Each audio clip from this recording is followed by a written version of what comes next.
Қалмасаң да шетсіз шексіз далада, қымбатыңды асылыңды бағала.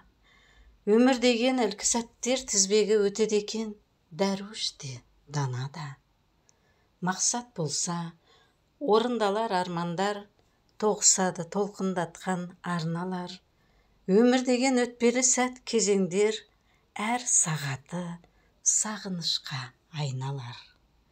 Иығына іліп алып көншекпен, кермек дәмі көмей қырған көнекпен, ағылады адамдардың тізбегі, өмір атты ұлы сүрлеу көшпенен. Бақ пен сордың дәмін қатар татсаң да, түзу сүрлеу соқпақ жолды тапсаң да, бір-ақ рет беріледі бұл өмір, жалқы бейнең қалар ғұмыр таспада.